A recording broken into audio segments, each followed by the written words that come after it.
ध्यान से सुनिए, अभी सूर्य ग्रहण तो नहीं है, लेकिन 11 अगस्त को सूर्य ग्रहण के समान पुण्यदायक योग जरूर है।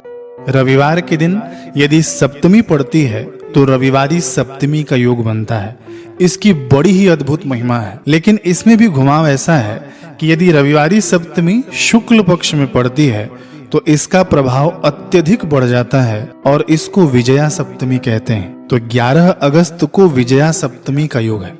अब आइए जानते हैं कि हमारे शास्त्र क्या कहते हैं। ब्रह्म पुराण में आता है कि शुक्ल पक्षस्य सप्तम्याम यदादित्य दिनम भवेत सप्तमी विजया नाम तत्र दत्त महत् फलम स्नानम दानम तपो होम उपवासस्तथैव च सर्वम विजय सप्तम्याम महापातक नाशनम। इसका अर्थ है कि विजया सप्तमी को किया हुआ स्नान, दान, ध्यान, जप, तप, होम और उपवास, यह सब कुछ बड़े बड़े पातकों यानी पहाड़ों जैसे पापों को भी नाश करने में सामर्थ्य रखते हैं। ब्रह्म पुराण में वर्णन है। भविष्य पुराण के ब्रह्म पर्व में आता है कि शुक्ल पक्ष से सप्तम्याम सर्ववारो भवेद्यदि सप्तमी विजया नाम तत्र दत्त महाफलम। इस दिन किया गया स्नान, दान, होम, उपवास, पूजन आदि सत्कर्म महापातकों का विनाश करता है। सेम बात यहाँ भी आती है। इस दिन उपवास रहना चाहिए और दूसरे दिन सूर्योदय के बाद भोजन करना चाहिए। इस तिथि के दिन किया गया दान, हवन, देवता तथा पितरों का पूजन अक्षय हो जाता है। इस दिन हम पितरों के लिए भी कर सकते हैं। सबसे उत्तम काल माना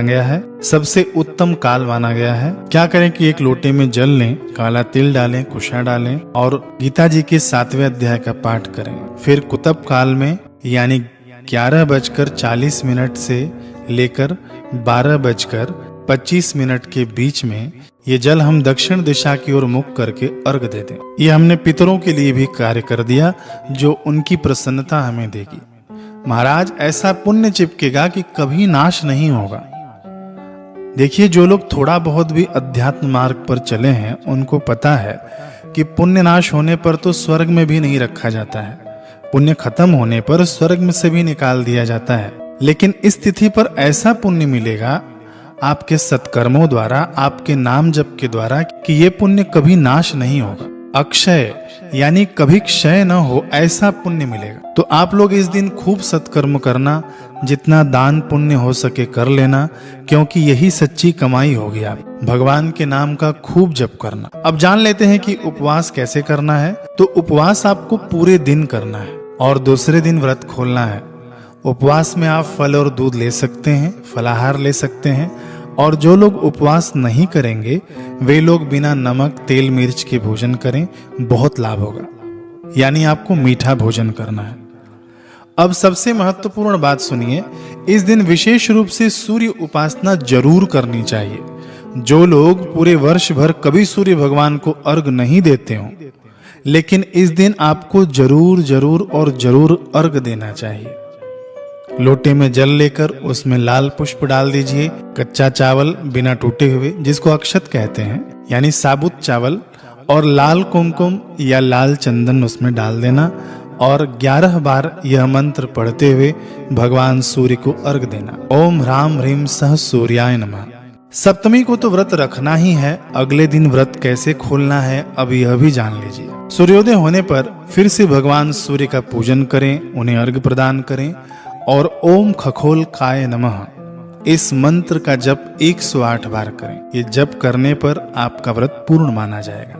व्रत खोलने की विधि और मंत्र ये भविष्य पुराण में आया है। भविष्य पुराण में भगवान कृष्ण युधिष्ठिर को बता रहे हैं। भगवान आगे कहते हैं राजा युधिष्ठिर से कि इस विजया सप्तमी का नियम पूर्वक व्रत करने से रोगी रोग से मुक्त हो जाता है, दरिद्र लक्ष्मी प्राप्त करता है, पुत्रहीन पुत्र प्राप्त करता है तथा विद्यार्थी विद्या प्राप्त करता है। इस व्रत के करने से यात्रियों की यात्रा प्रशस्त हो जाती है। विजय की इच्छा वाले राजा को युद्ध में विजय अवश्य प्राप्त होती है।